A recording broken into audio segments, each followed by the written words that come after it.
Көк бөрү школаны көп сурашат. Көк бөрү мектеби эмне болду, бизге номерин бергилечи, ошол жака баралы дедик элек деп. Азыр жабылып калган. Көк бөрү мектепти сатка да чыкпады беле бир моментте интернетке. Ал достор ошол көк бөрү мектепти чыгарган достор алар өздөрүнүн ошо бизнестери менен азыркы убакта көп деле мындай кийлигишпей эле бизнес кылып жүрүшөт. Мектепти жаап койгонбуз. Негизи мектеп ачылып турганда көп балдарга пайдасы тийген анчы. Жакшы болчу да. Буларды болсо үйлөрүнөн чогултуп үйрөткөн.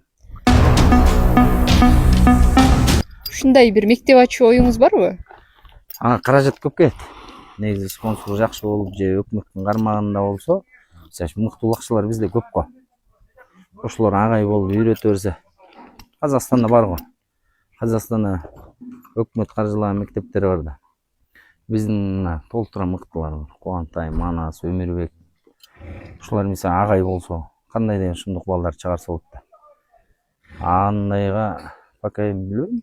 Биздин даражабыз чек. Балким алдыда ачылып калат, э? Алдыда ачылып калабы. Негизи өкмөттүн кармагында болуп мектеп ачылып калса, бизде жакшы болмок болуш керек. Мен Астанага барганда көрдүм, Чимкентке барганда көрдүм. Акта мектептер кадимкидей эле бар экен, ошо үйрөтүшөт экен. Сбор өтүшөт экен. Азыр мына жакында оюну болгон аяктап. Аякта деген 3 оюн болот экен. Школго чейинки бир оюн болот экен, школьниктер. Где-то 16-17 жаш. Анан кийин 18ден 22-ге чейин өзүнчө да бир оюн бар экен да. Анан старшийлардын өзүнчө оюну бар экен. Биякта поколение өзү эле тиги чоңдорго кошулуп кете берет экен. Ушу мектебин жакшы кылып коюшпу да.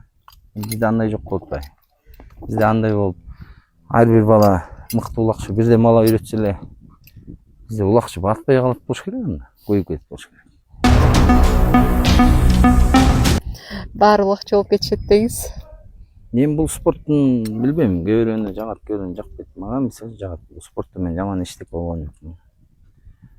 Спорттон эл тааныдым. Жакшы кишилерге жолуктум. Инилерди көрдүм. Көп нерсе жакшы ушул убактан көрдүм, жакшылык. Башка спортко деле шык жок экен. Ушул убакыт менен эле келип канча жыл болуп кетти. Азыр эми ушул кичкейлерим чоңоюп калып, ушуларга бир кол сунуп кетели деп атам. Билгенин элге үйрөтүп кетсең жакшы болот. Силерге да рахмат ушу тартып атканыңарга. Чоң рахмат. Эки командаңызга тең ийгилик каалайбыз. Рахмат. Жакшы оюн көрсөтүп кетиңиздер. Болуптур. Рахмат.